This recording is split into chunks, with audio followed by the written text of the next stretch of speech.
Living in a building in the middle of nowhere, isolated from everything, is either a beautiful dream or a terrible nightmare, depending on the person and the building itself.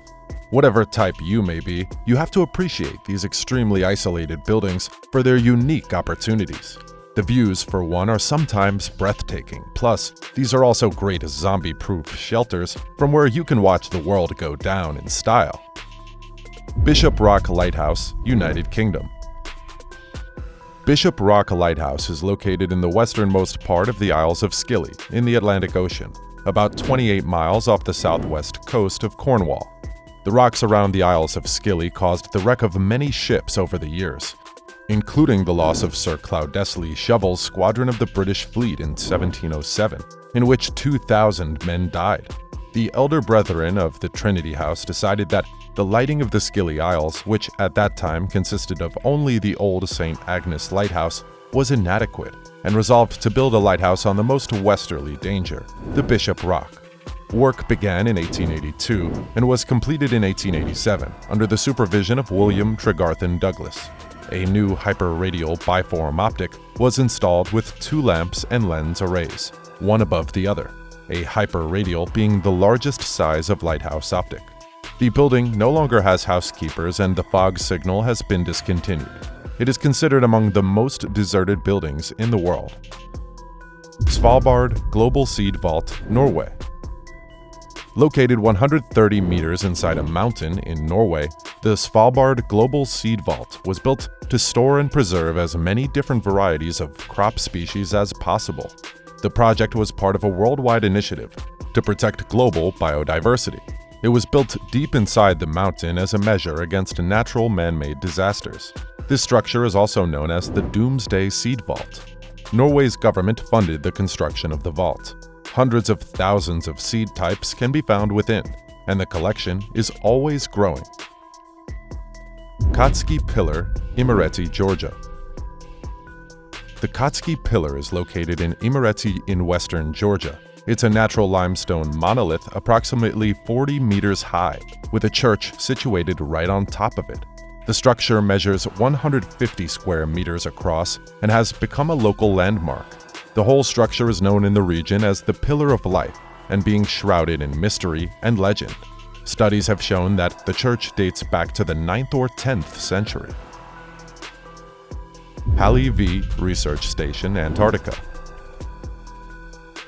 Halley is the most southerly science research station operated by the British Antarctic Survey and is located on the 150-meter-thick floating Brunt ice shelf, which moves 400 meters per annum towards the sea. To build this state-of-the-art facility in such an inhospitable and remote location, the modules were prefabricated off-site and text-assembled in South Africa before being shipped to Antarctica. The construction had to take place in Antarctica's brief summer periods, which last a mere 3 months, and the scheme took 3 summers to complete, opening in 2013.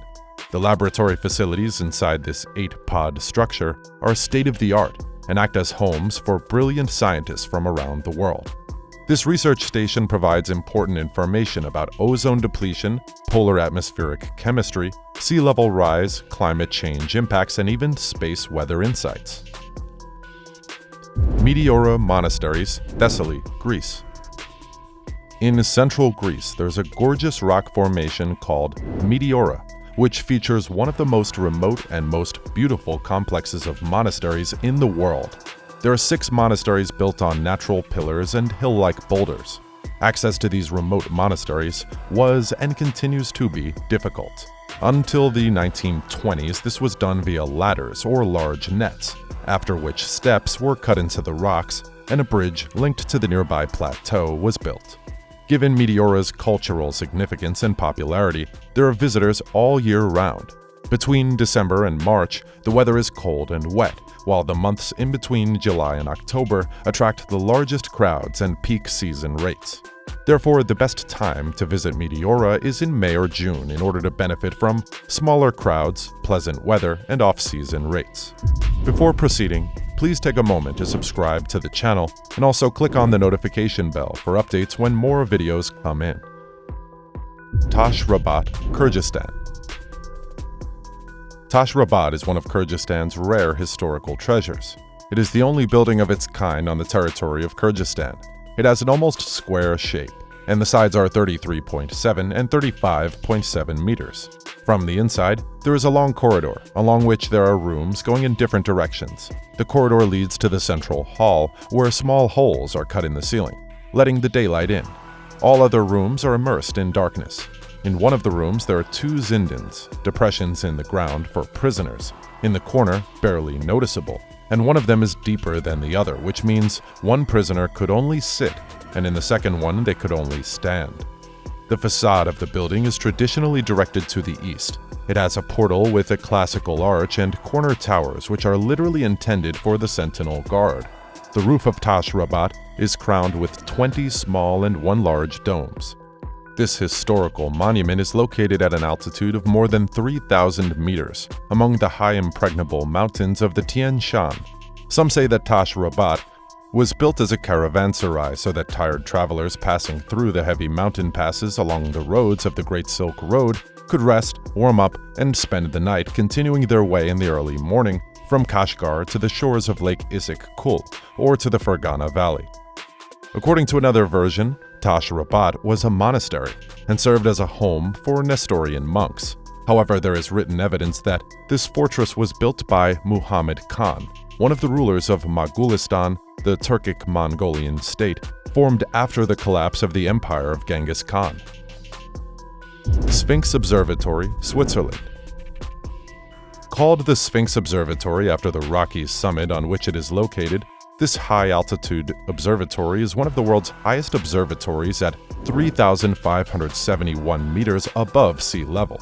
It also boasts the second highest observation deck in Switzerland, which is open to the public. With multiple laboratories, a weather observation station, astronomical and meteorological domes, and a 76-centimeter telescope, the Sphinx has served as a headquarters for researchers in fields such as glaciology, medicine, cosmic ray physics, and astronomy. And over the years, the building has adapted to meet the scientists' needs. Today, the observatory is fully outfitted with electricity, water, telephone, internet, and even a machine to produce liquid air. In addition to the science, the observatory also provides visitors with vertigo-inducing panoramic views of the snowy Alps, green valleys, and the Great Aletsch Glacier. From the metal grating terrace surrounding the building, one can see over 11,000 feet below, with views stretching as far as Germany and Italy. ESO Hotel, Chile. The European Southern Observatory, ESO, operates the Very Large Telescope, VLT, on the Cerro Paranal, a mountain in the northern part of the Atacama Desert in Chile. The VLT is the world's most powerful Earth-based telescope. Beneath the summit, at the height of some 2,400 meters, lies the hotel for the ESO scientists and engineers who work here on a roster system. For the relatively short time of their stay under extreme climatic conditions, intense sunlight, extreme dryness, high wind speeds, great fluctuations in temperature, and the danger of earthquakes, a place has been created far away from civilization, where they can relax and rest between the strenuous phases of their work.